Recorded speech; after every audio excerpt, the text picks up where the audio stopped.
Senator from Texas. Mr. President, today is Texas Independence Day. 186 years ago today, the Texians declared our independence from Mexico, and we fired a shot for liberty that was heard around the world. As I have done a number of years in the past, I'm going to read the letter from the Alamo that Lieutenant Colonel William Barrett Travis wrote, calling for help.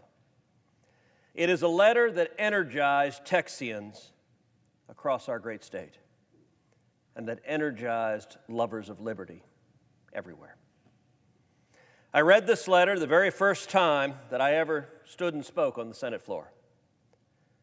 And these are the words that inspire us even 186 years after they were written.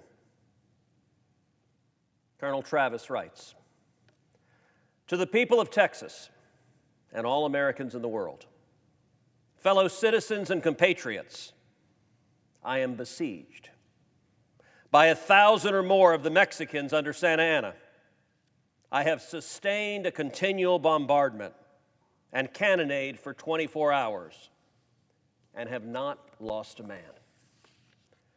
The enemy has demanded a surrender at discretion.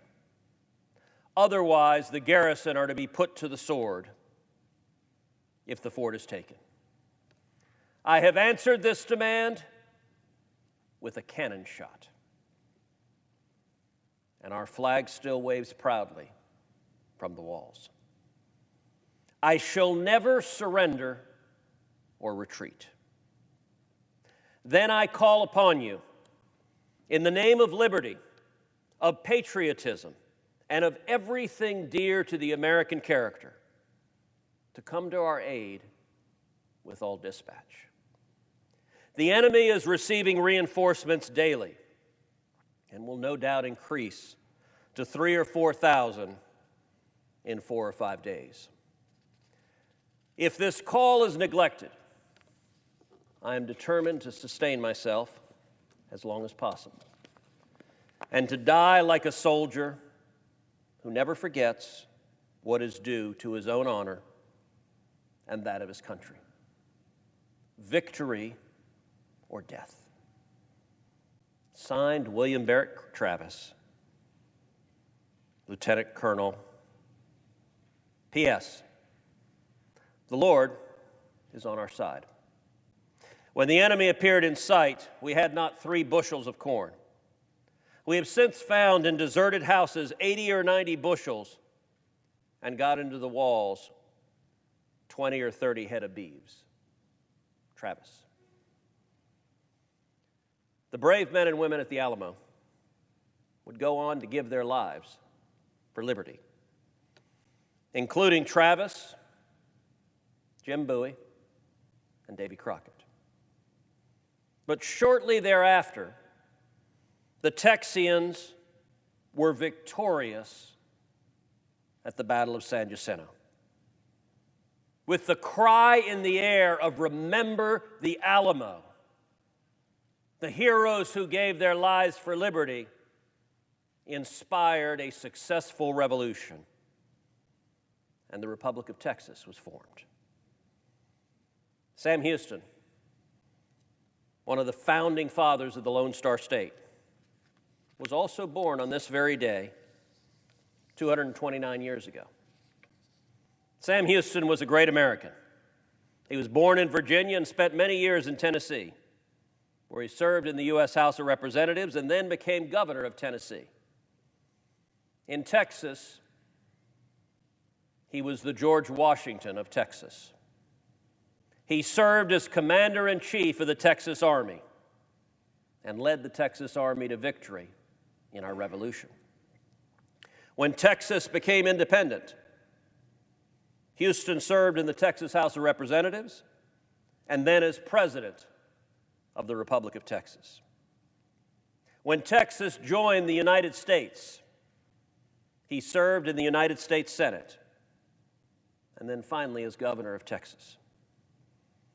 He was a tireless, talented leader and a great statesman who believed in freedom. His words, govern wisely, and as little as possible are still true today. And the Lone Star State still endeavors to follow that principle. The Republic of Texas was an independent nation from 1836 to 1845 for 9 years. Then Texas joined the United States of America. Indeed, one fact I discovered a couple of years ago, Heidi and I are members of First Baptist Church in Houston. We discovered that the First Baptist Church was actually started by American missionaries in a foreign country. Texas was an independent nation, and American missionaries came to the Republic of Texas and founded the First Baptist Church, which today thrives in my hometown of Houston. Texans are proud Americans, but we're also proud of the history, the diverse, brave, extraordinary history of those Texians all those years later. William Travis, Sam Houston, Jim Bowie, Davy Crockett, and all the people they led risked everything to make freedom a reality for generations of Texans. You know, Mr. President, I'm reminded of a story that was told to me by a former senator from Texas, my friend Phil Graham. Phil Graham in the early 1980s was a member of the House of Representatives, and he was a Democrat. He was a conservative Democrat. Ronald Reagan was president, and Phil Graham, as a conservative Democrat in the House, introduced the Reagan tax cuts. And he fought for the Reagan tax cuts. And Phil describes a meeting of other conservative Democrats in Texas back when we had conservative Democrats in Texas. A meeting where he was urging his fellow Democrats to support the Reagan tax cuts.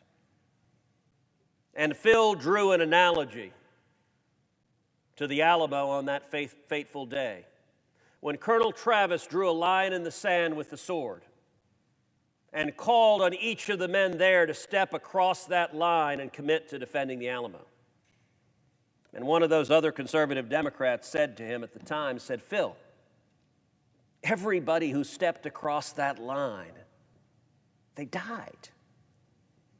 And Phil, not missing a beat, he chuckled, said, yes, they did. And you know what?